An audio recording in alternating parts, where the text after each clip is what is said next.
ازيكم يا جماعة؟ معاكم ميرو في قناتي اللي بناخد فيها جولة كل مرة في عالم الجرائم الغامضة.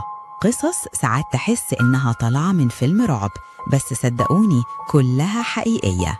كل حلقة هنا هنفتح ملف جديد ونتكلم عن تفاصيل هتخليكوا تعيدوا التفكير في الدنيا والناس اللي حوالينا. لو انت بتحب الغموض والتشويق يبقى انت في المكان الصح.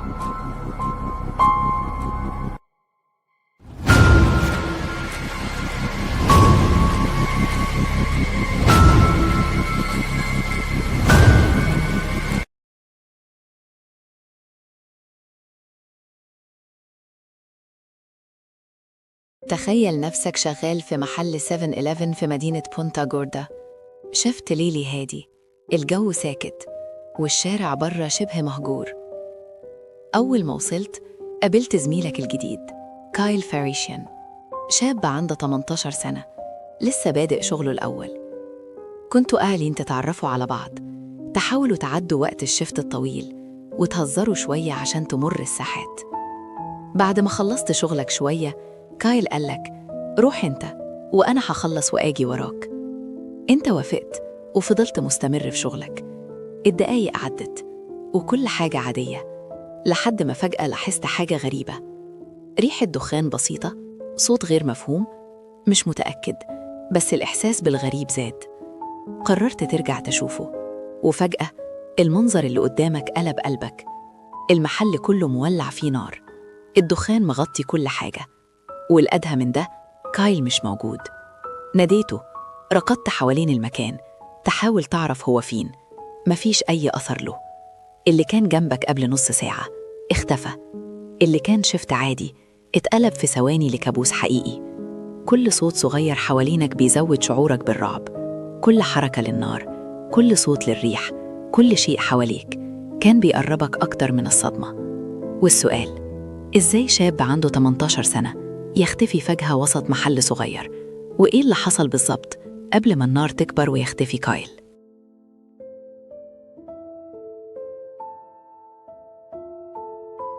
الحد 1 نوفمبر 2015، الساعة حوالي 3 الصبح. المكان محل 7-Eleven في مدينة بونتا جوردا، فلوريدا، أمريكا. كانت الدنيا ساكنة جداً في الشارع اللي حوالين محل 7-Eleven. ساعة الليل دي عادة بتكون هادية، واللي بيشتغل فيها ساعات طويلة بيحاول يخلي كل حاجة ماشية تمام. كايل فارشيان شاب صغير عمره 18 سنة، كان واقف وحده في المحل في الشفت الليلي بتاعه. كان بيشوف الزباين اللي بيجوا، بيرتب الرفوف وبيتشيك على الكاشير من وقت للتاني. الجو كان ساكن بشكل غريب، وكايل كان مركز وهو بيشتغل، بس في داخله كان حس بحاجة غريبة محدش يقدر يوصفها. الساعة قربت تبقى 3:10 الصبح، وكان لسه قدام الكاشير بيكتب شوية ملاحظات في الدفتر، كأنه بيتأكد إن كل حاجة تمام قبل ما الأيام تبدأ تتحرك أكتر. وفي اللحظة اللي كايل رفع عينيه فيها من الدفتر سمع صوت جلبة خفيفة عند باب المحل. لو كان أي زبون عادي داخل يدخل في الوقت ده كايل كان هيبتسم ويسأله عايز حاجة، بس الموضوع ده حساه بحاجة غريبة، حاجة مش صح. الزبون اللي دخل ما كانش عادي، واقف قدامه ساكت مش بيتكلم، بس نظرته كانت غريبة، كأنه بيبص لنقطة معينة. كايل حاول يقوله مساء الخير، بس قبل ما تكمل الكلمة من بقه حاجة في المشهد خلت قلبه يدق أسرع، وخطر صغير في باله قاله الموقف ده مختلف. وبدون ملاحظة ولا إنذار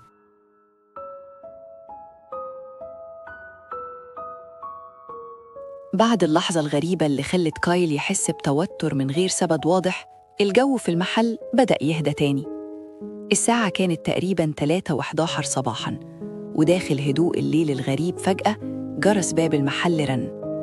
كايل رافع راسه من الدفتر بص حواليه وافتكر إن ده زبون جديد جاي يسأل عن حاجة. بس اللي حصل بعدها كان أسرح من أي حاجة يقدر يشوفها كويس. راجل غريب بملابس مغطاة، لابس قفازات وراسه مغطاة، دخل من الباب. ما تكلمش، ما بصوش في عين بعض. الراجل كان شايل معاه مسدس في إيده اليمين وعبوة بنزين في إيده الشمال. كايل واقف مكانه حاول يفهم إيه اللي بيحصل. قبل ما يقول أي كلمة الراجل ده طلق طلقة نار مباشرة. كايل وقع على الأرض. اللحظات اللي بعدها حرك الراجل المسدس وقرب أكتر، وبدون أي كلمة طلق طلقة تانية. كايل ملقاش فرصة يقوم ولا يفهم حاجة. وبعدين حصلت الحركة اللي قلبت كل المشهد فوق تحت. الراجل الغريب بقى يصب البنزين من العبوة اللي كان شايلها على كايل وعلى عدة الكاشير. كان بيحاول يولع النار، الأولى ما ولعتش، التانية ما ولعتش، ولحد ما في المرة التالتة النار اشتغلت أخيراً. اللحظة دي كانت صعبة. أصوات اللهب بدأت تتصاعد، والدخان بدأ يملى المحل، والراجل غادر المحل من غير ما ياخد فلوس ولا أي أغراض، ولا حتى لسه بيتكلم كلمة واحدة. الدنيا بره لسه هادية. بعد كام دقيقة واحد من الجيران لاحظ الدخان والنار وقام اتصل على 911 يبلغ رجال الإطفاء. رجال الإطفاء وصلوا بسرعة وقدروا يسيطروا على الحريق حوالي 3:25 صباحاً. لكن لما دخلوا جوه لقوا كايل في مكانه مريض، واللي حصل له واضح من أثر الرصاص والحريق. كاميرات المراقبة في المحل سجلت كل حاجة. الفيديو كان واضح جداً، بس في الأول ما قدروش يعرفوا مين الشخص ده. الراجل الغريب ما سرقش أي فلوس ولا أخد أي منتج من المحل، بس اللي عمله كان أبشع من السرقة. المحققين لاحظوا حاجة غريبة في مشية الراجل وطريقة حركته، وهي كانت نقطة بداية كشف هويته في وقت لاحق. حتى عبوة البنزين اللي استخدمها الراجل اتوصلوا إنها من نوع معين، والشرطة لقت عبوة مماثلة في مكان تاني بعد التحقيق. لكن لحد اللحظة دي من القصة عملياً مفيش أي اسم حد اتقال للجمهور ولا أي اعتبار رسمي لسبب معين للي حصل. القارئ لحد هنا بيبقى واقف قدام حادثة غريبة جداً. إيه اللي خلى شخص يدخل في نص الليل يعمل ده من غير سبب واضح؟ ولا حد سرق ولا اتكلم ولا اتعرف عليه كايل.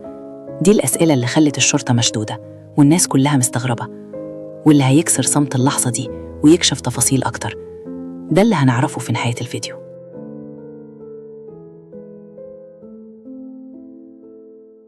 بعد ما الشرطة شافت الفيديو الغريب اللي حصل في محل 7-Eleven كان واضح إن اللي حصل ده مش مجرد حادث بسيط، وبدأوا يشتغلوا بدقة كأنهم بيحلوا لغز كبير. أول ما المحققين شغلوا كاميرات المراقبة عندهم لقوا المشهد ده. الراجل الغريب داخل المحل ما تكلمش ولا قال كلمة، ماسك مسدس وعبوة بنزين معاه، مش بيحاول يسرق ولا يطلب أي فلوس، ومن غير أي سبب واضح أطلق نار على كايل مرة وبعدين مرة تانية بعد ما وقع. بعدين صب البنزين وحاول يشعله كذا مرة لحد ما النار ولعت. الفيديو ده كان أهم دليل في التحقيق كله، لأن ما كانش فيه أي شاهد عيان غير كايل اللي للأسف ما قدرش يشاهد. المحققين لاحظوا حاجة مهمة جدا في الفيديو، حاجة خلتهم قريبين جدا من حل اللغز. أسلوب المشي بتاع الراجل كان مميز، كان فيه طريقة معينة في وقوفه وحركاته. حتى لما حاول يشعل النار كبسة الجوانتي القفاز وقعت منه، وده بقى دليل قوي جدا. في الأول الشرطة كانت محتارة، ليه حد يدخل بهدوء كده في نص الليل؟ ليه ما سرقش حاجة؟ ليه ما تكلمش؟ ليه حمل معاه بنزين؟ كل الأسئلة دي كانت بتوجههم، لكن ما كانش فيه إجابات واضحة. الشرطة جمعت كل الأدلة اللي في الفيديو وبدأوا يشوفوا كل حاجة تفصيلاً، الشكل بتاع الراجل، طريقة مشيته، نوع البنزين، حتى نوع الشعلة اللي استخدمها لإشعال النار، والإيد اللي كان خلع الجوانتي.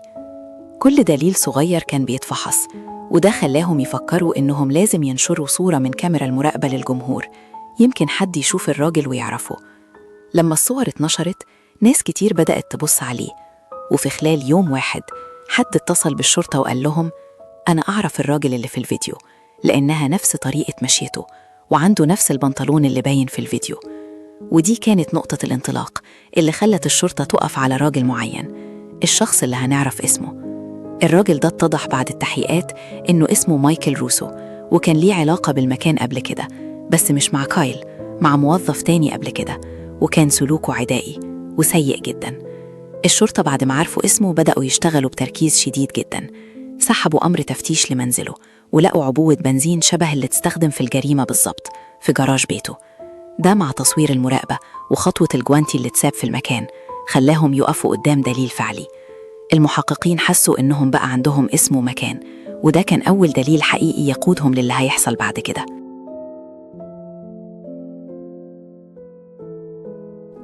بعد ما محققين الشرطة جمعوا معلومات من كاميرات المراقبة ونشروا الصور للناس، بدأت الخيوط تتربط مع بعضها، ودي كانت نقطة التحول في التحقيق. المحققين بعد ما شافوا الفيديو لاحظوا حاجة في طريقة مشي الشخص الغريب في الفيديو، وأحياناً ملامح جسمه. ومع كم تلميحة صغيرة من ناس اتصلوا بالشرطة وقالوا: أنا أعتقد إن ده نفس الراجل اللي شفناه قبل كده في المحل. الشرطة أخذت المعلومة دي بجدية، وبدأوا يدوروا في سجلات الزباين اللي تم التعامل معاهم قبل كده في المحل، خصوصاً اللي كانوا ليهم شكاوى أو سلوك عدائي هناك. طلع إن الراجل اللي اتضح إنه هو نفس اللي في الفيديو اسمه مايكل روسو، كان اتعامل مع 7-11 قبل كده وسبب مشاكل أكتر من مرة. في مناسبتين قبل الجريمة نفسها، روسو كان داخل المحل وطلب يشتري حاجة من غير ما يقدر يقدم أوراق الهوية، ولما موظف رفض يديه اللي طلبه اتصرف بعدوانية وتشاجر معاهم لحد ما اضطرد من المكان. دي كانت أول معلومة مهمة، إن الراجل ده عنده سجل تصادم مع المكان، وده خلى الشرطة تشك فيه جدا وترفع اسمه ضمن المشتبه فيهم. بعد ما الشرطة جمعت كفاية من الأدلة لتربط روسو بالفيديو والواقعة، الحاكم وافق على أمر تفتيش لمنزله، وفي البيت لقوا عبوة البنزين اللي شبه جدا اللي تم استخدامها في الجريمة نفسها، والكميات كانت باينة إنها العبوة دي أو شبهها اللي الراجل كان شايلها وقت الواقعة. لما لقوا العبوة دي معاها بدأت كل الأمور تتجه في اتجاه واحد. الشرطة لم تكتفي بالكلام، لكن لقوا دليل ملموس يربط روسو بالحادث. بعدها بوقت تم إعلان القبض على مايكل روسو، كان عمره حوالي 28 سنة وقت الجريمة، والشرطة قالوا إنه هو الشخص الوحيد المسؤول عن اللي حصل في محل السفن. القبض عليه ما كانش سهل، لكن بعد ما الحقائق اتجمعت قدامهم والمحامي بتاع الشرطة حصل على كل الأدلة اللازمة، روسو اتقبض عليه وتقدم ضده اتهامات رسمية بالقتل العمد second degree murder وكمان حرق المحل. في أول جلسة سماع بعد القبض، القاضي قرر إنه يتحبس بدون كفالة، يعني محدش يقدر يطلع منه لحد ما المحاكمة تخلص، لأنهم كانوا مقتنعين إنه خطر جدا على المجتمع. في المحكمة النيابة قدمت مجموعة أدلة مقنعة جدا: فيديو المراقبة اللي واضح فيه روسو بيعمل الجريمة، عبوة البنزين اللي اتوجدت في جراج بيته والثبت إنها نفس نوع العبوة اللي في الفيديو، الجلاف القفاز اللي الراجل خلاه في المكان بعد محاولة إشعال النار، شهادات الناس اللي شافوه قبل الحادث في المحل وكان سلوكه عدواني. كمان حتى طريقة مشيته وحركاته في الفيديو كانت دليل قوي، لأن المحققين قدروا يربطوا الصورة اللي ظهرت في السجل مع روسو نفسه. محاكمة روسو في محكمة الجريمة في 2017، بعد ما قاضي وهيئة المحلفين شافوا الأدلة كلها، اتهموا روسو رسمياً. المحلفين لقوه مذنب في تهم القتل العمد والحرق العمد. النيابة كانت واضحة إن الجريمة كانت مخطط ليها وما كانش مجرد حادث عشوائي.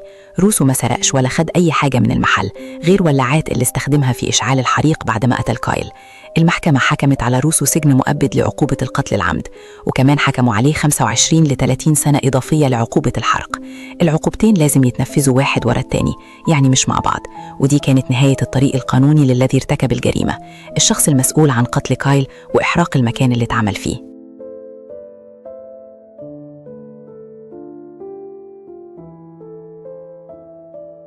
بعد ما المحكمة حكمت بحق مايكل روسو بالسجن المؤبد و25 ل 30 سنة إضافية لعقوبة الحرق، كان واضح إن المشهد ده مش بس قضية قانونية، ده كان حدث صدمة في المجتمع كله. كايل فرشان ما كانش مجرد اسم في صحيفة، كان شاب عنده حياة كاملة ومستقبل. حسب شهادات اللي عرفوه، كان محب لأسرته وبيراعي أخته جدا، كان بيحب الضحك واللعب، وناس كتير في المجتمع كانوا بيحبوه. وكان فرحان جدا إنه حصل على شغله في 7-11 وبيشتغل الليل عشان يبني نفسه. بعد موته العيلة ما قدرتش تستوعب اللي حصل في البداية، وكانت بتعيش في حالة ألم شديد.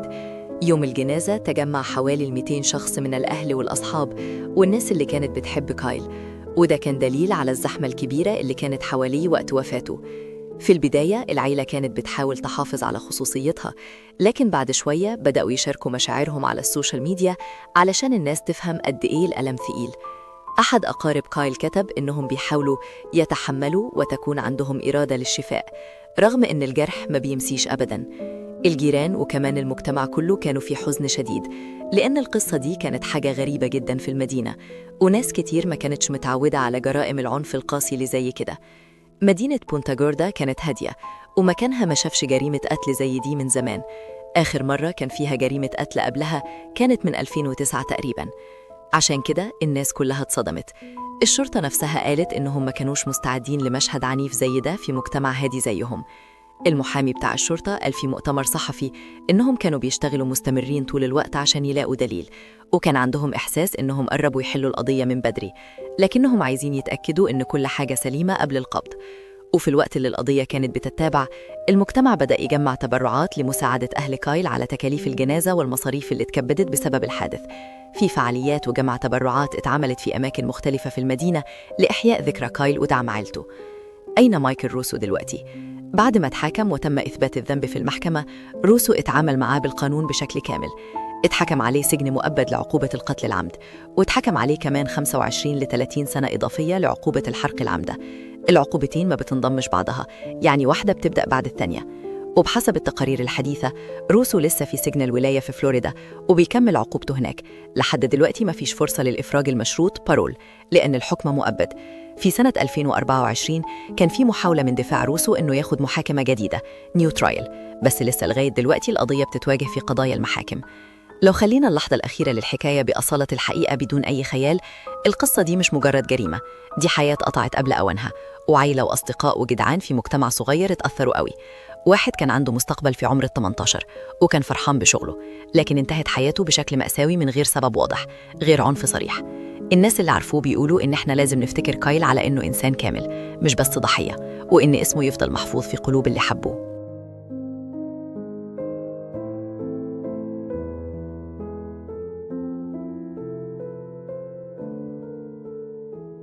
لو هنتكلم بصراحة من غير لف ولا دوران، القصة دي مش بس جريمة عادية، القصة فيها كل حاجة ممكن تحسسك بالصدمة، الغضب والحزن في نفس الوقت. أنا لما بفكر فيها خطوة خطوة بحس إن كل تفصيلة فيها بتورينا حاجة عن النفس البشرية، عن المجتمع، عن السلطة، عن العيلة، وعن تأثير اللحظة على الناس.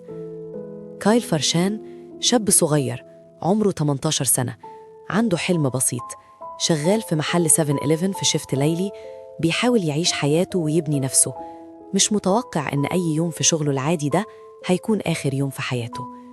لما بفكر في كايل بحس إنه رمز للبراءة اللي بتتقاطع مع العنف المفاجئ، يعني شاب عادي، شاب زي أي حد ممكن يكون في حياتنا، وفجأة الدنيا كلها اتقلبت عليه بسبب شخص غريب جايله من غير سبب واضح وقرر يقتل ويحرق. من ناحية التحليل النفسي، كايل كان ممكن يكون ضحية عشوائية، بس كمان مكانه في الشفت الليلي بالليل، الجو الهادي ده كان خلى الحادثة تتجلى بوضوح. كل التفاصيل الصغيرة زي صوت خطوات أو تحركات الغريب كانت كافية تخليه يحس بالخطر قبل ما يحصل أي حاجة. نيجي للرجل الغريب مايكل روسو. الراجل ده واضح إنه عنده مشاكل سابقة مع المكان ومع ناس تانية، بس لما حد يفكر ليه يروح يدخل محل في نص الليل ويحمل مسدس وعبوة بنزين وما ياخدش فلوس ويقتل؟ تحليلي الشخصي هنا إن الشخص ده عنده نوع من العدوانية المكبوتة، وحاجات كتير من حياته أو شخصيته خلت عنده فكرة إنه يقدر ينفذ حاجة عنيفة من غير أي اعتبار للآخرين. من ناحية سلوكية، روسو كان محدد جدا، التصرفات اللي في الفيديو، طريقة المشي، نظراته، كل ده بيقول إن الراجل ده كان مركز ومخطط، مش مجرد شخص عصبي عمل حاجة عشوائية. بص، مجتمع بونتا جوردا كان مجتمع هادي، ما عكتش على جرائم عنف زي دي. لما حصلت الجريمة الناس كلها اتصدمت، مش بس من فعل القتل والحرق، لكن كمان من البرود اللي اتنفذ بيه. ده بيورينا إيه؟ بيورينا إن المجتمعات الصغيرة ممكن تتأثر جدا من أي حادث عنف، وكل الناس بيبدأوا يسألوا نفسهم، هو إحنا فعلا في أمان؟ وكمان ردود أفعال الناس اللي ساعدوا الشرطة بإدلاء معلومات عن روسو، ده بيورينا دور المجتمع نفسه في إن العدالة تتحقق. تحليل شخصي، الشرطة اتعاملت بحرفية كبيرة. أول حاجة ركزوا على الفيديو، بعد كده ربطوا السلوك الغريب والتاريخ السابع للراجل بالمكان، وأخيراً حصلت القبض على روسو بعد ما لقوا دليل ملموس في بيته. ده بيدينا درس كبير، إن التحقيق الصح، المتابعة الدقيقة، وعدم الاستعجال ممكن يجيبوا نتيجة حقيقية. لو الشرطة حاولت تحل القضية بسرعة من غير جمع الأدلة كويس، كان ممكن الشخص ده يهرب أو ينجح في فعلته بطريقة أصعب. العيلة هنا بقى قلب الموضوع. أهل كايل اتكسروا وحياتهم اتغيرت بالكامل. ما نتحسش غير لما نفكر في شخص صغير عنده مستقبل اتقتل بطريقة عنيفة، وده أثر على أخته، أهله وحتى صحابه. كل لحظة حياتهم بعد كده تحولت لألم. تحليل الشخصي ده بيعلمنا قيمة كل يوم في حياتنا، قيمة كل شخص حوالينا، لأن أي لحظة ممكن تتغير فجأة بدون مقدمات. لما بتحلل القصة كلها من أول ليلة كايل في المحل لحد القبض على روسه لحد الحكم، في كم حاجة مهمة جدا. العنف ممكن يظهر فجأة من غير سبب ظاهر. التحقيق الدقيق مهم جدا للوصول للعدالة. المجتمع ممكن يساعد في كشف الحقيقة لو اتحرك بطريقة صحيحة. كل فعل صغير ممكن يترك أثر كبير على ناس تانية حتى لو مش متوقع. الحياة مش مضمونة ولا حد يضمن سلامته 100%، خصوصا في اللحظات اللي فيها بشر مش متوقعين. أنا لما بفكر في روس وكايل بحس بالغضب والحزن مع بعض. الغضب على اللي قدر يقتل بريء كده من غير سبب، والحزن على اللي فقدناه، على حلمه اللي اتقطع، على أهله اللي تحملوا كل ده، على المجتمع كله اللي اتأثر. بس في نفس الوقت في نوع من الارتياح. العدالة حصلت، القانون اشتغل، والراجل اتحكم عليه، واللي اتسرق من حياة كايل ما ينفعش يرجع، بس على الأقل المجتمع عرف الحقيقة وروسه اتحاسب. أنا بشوف إن القصة دي مش بس قصة جريمة، القصة درس كبير عن الإنسان، عن النفس البشرية، عن المجتمعات الصغيرة اللي بتتأثر جدا، عن العدالة وإزاي العدالة الصغيرة ممكن تغير مسار حياة، عن البراءة اللي ممكن تضيع من غير سبب، وإزاي الناس اللي حواليها ممكن يكون ليهم دور كبير في حماية الباقيين. وفي النهاية لما بفكر فيها بحس إن كايل فرشان رغم إنه اتقتل اسمه هيفضل محفور في قلوب اللي عرفوه، واللي حصل هيكون درس لكل اللي بيقرأ القصة.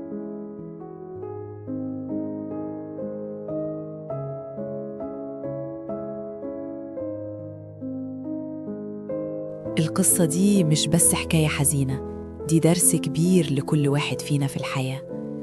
أول نصيحة مهمة: خلي دايماً بالك صاحي وانت حوالين الناس. أي موقف غريب أو تصرف غير متوقع خد بالك منه.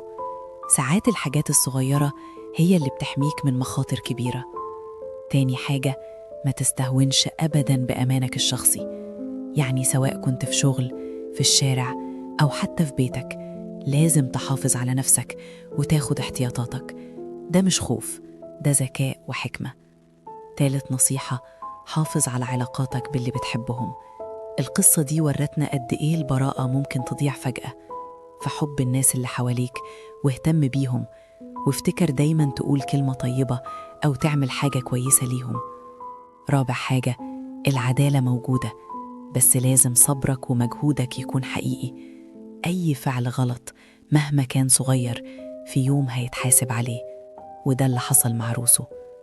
خامس نصيحة: خد كل يوم كفرصة للتعلم والتحسن. الحوادث الصعبة زي دي بتخلينا نفكر في حياتنا، في تصرفاتنا، وفي قراراتنا.